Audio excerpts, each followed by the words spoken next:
மசாலா பொடி நல்லா வாசம்.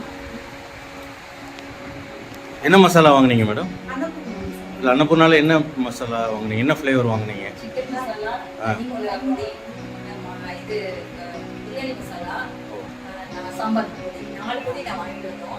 4மே எழுதி போட்டோம். ஆளுக்கு எனக்கு சில்வர் காயின் கோல்டு ஆகிடுச்சு. அவங்களுக்கு ஃபாரின் வாழ்த்துக்கள் வாழ்த்துக்கள் மேடம். எந்த கடையில் வாங்குவீங்க ரெகுலராக மேடம்? ரெகுலரா பஜார்ல தான் வாங்குவோம். ஆனா இந்த நாங்க அன்னபூர்ணா மசாலா எங்க கிடைக்குங்கிறப்ப அவங்க ஓகே இங்க கிடைக்குதுன்னு சொன்னாங்க. அதனால மார்க்கெட் போற வழியில கடை நல்லா சர்ச்சும் அங்கேயே வாங்கிடுவோம்.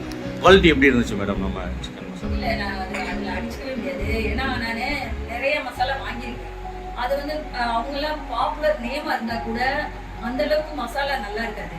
ஆனால் அன்னபூர்ணாவை பொறுத்தவரையும் ஃப்ளேவரும் நல்லா இருக்கும், ஒரு திக்னஸ் கிடைக்கும், குழம்பே டேஸ்டாக இருந்துச்சு. நானே யோசித்தேன் என்னடா இவ்வளோ நல்லா இருக்க பொடி ஏன் இன்னும் கொஞ்சம் பாப்புலர் ஆகலை அப்படின்னு கூட யோசித்தேன். அந்த அளவுக்கு நல்லா இருந்துச்சு, ரிச் டேஸ்ட். அதில் அதை அடிச்சுக்கவே முடியாது. அந்த அளவுக்கு அதில் குறை சொல்கிறது ஒன்றுமே இல்லை. சூப்பர்.